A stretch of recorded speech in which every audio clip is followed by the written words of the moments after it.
There's a version of this story that goes further than anything else we've covered. It claims two separate, uncatalogued tablets describe Enlil placing a permanent mark on every human soul at birth, a tracking line running from each person up to a divine assembly, silently recording every thought, with the whole arrangement building toward a periodic harvest when humanity is judged not for right or wrong, but simply because the crop is ready. I want to slow down more than usual on this one, because unlike most of what we've covered in this series, this narrative brushes up against something real in Islamic belief, and getting that distinction exactly right matters more here than almost anywhere else. First, what's real, briefly, since we've covered most of it before in this series. The Atrahasis epic's account of Enki designing humanity from clay for labor, the flood narrative, and Enki's reed wall warning to the flood survivor are genuine, translated ancient Mesopotamian literature. That much is accurate ancient text, same as in earlier scripts we've corrected. Now, the tablet specifically describing a mark on the soul and a cosmic harvest. As with several other sources in this series, no accession number, no named scholar, and no locatable publication are given here. The tablet is described only as having a number, a fine site, and a rough date, which is about as unverifiable as a description can be made. The story's central witness, the man who first read it, is given the same unverifiable by design treatment we've flagged before, a dramatic reaction, a private decision to stay silent. No name, no way to check any of it. This is the same pattern running through nearly every source in this series. Real ancient material used as a springboard for an invented text that cannot be located in any museum catalog or academic bibliography. Now let's get to what actually matters most here. This narrative describes a permanent mark placed on every human soul, recording every thought and action without exception, feeding into a periodic reckoning controlled by a being other than Allah. I want to be completely direct. This claim, taken as anything more than an ancient myth, stands in serious conflict with core Islamic belief.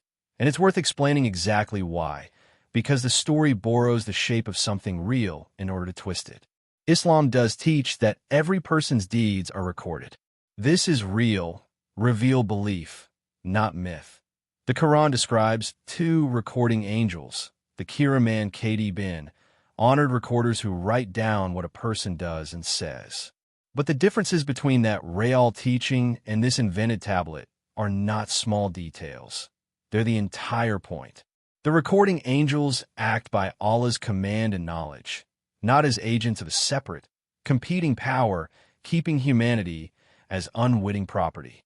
The record exists for the purpose of a just reckoning on the Day of Judgment, weighed with Allah's perfect knowledge of a person's intentions, circumstances, repentance, and mercy, not an indifferent immoral harvest that arrives simply because a quota has been reached, uninterested in whether a life was good or evil. And most importantly, in Islamic belief, the soul belongs to Allah alone from the very beginning. It is not first made by one being and then secretly tagged and claimed by a rival power without the Creator's knowledge or consent. Allah is described in the Quran as the one who creates, sustains, and has complete and undivided ownership of every soul at every moment. There is no gap in which a soul could be marked by another being behind Allah's back, and no competing party for whom a human being's inner life is being secretly tracked. This is worth being very direct about, a story that frames human accountability as farming rather than justice, and human souls as inventory belonging to someone other than their Creator, isn't just an atmospheric ancient myth. If taken seriously as a real possibility, it replaces a matter of Islamic Aqidah, that Allah alone owns, knows, and justly judges every soul, with mercy and knowledge no invented assembly could replicate, with a picture of humanity as unknowing livestock, owned by an indifferent bureaucratic power.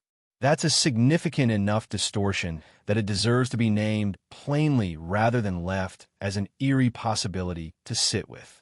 There's a second issue worth naming, one we've flagged before in this series. The claim that a harvest explains historical civilizational collapse, that empires didn't really fall to drought, war, or internal failure, but were collected. This isn't supported by the real historical record. The collapse of Bronze Age civilizations, the fall of specific empires, and periods of societal breakdown across history have real, well-documented causes studied by historians and archaeologists. Climate shifts, resource depletion, invasion, internal political failure, disease. Reframing this real, understood history as evidence of a hidden supernatural harvest cycle replaces documented causation with speculation that cannot be checked. There's also, again, a direct Gabe concern here.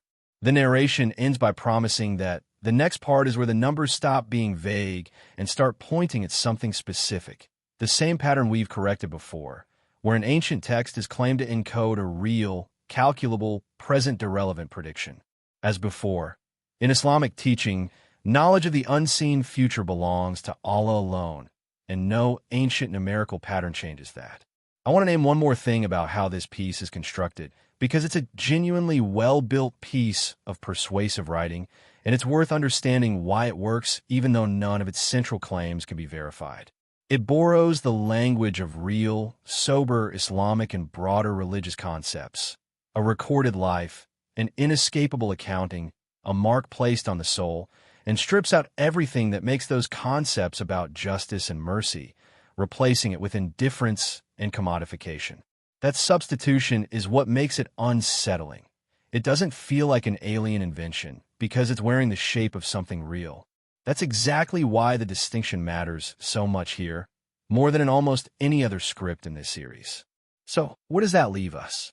With real Mesopotamian mythology about Enki, Enlil, and the flood, genuinely worth knowing on its own terms, wrapped around an entirely unverifiable pair of tablets describing a soul-tracking harvest system, presented using language borrowed from real religious concepts, but stripped of the justice and mercy that actually define them in Islamic belief. The Kiraman Kadibin are real. A day of judgment is real in Islamic teaching. Neither one resembles indifferent inventory management by a being other than Allah.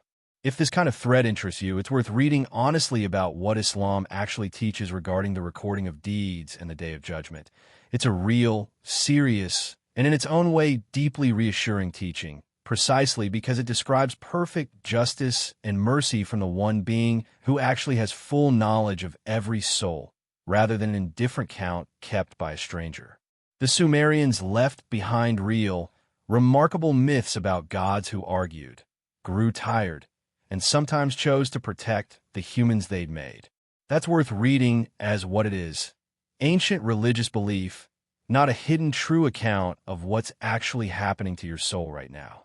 What is actually being kept account of, and by whom, and why, is something Islamic teaching already answers directly, with justice and without being left to wonder.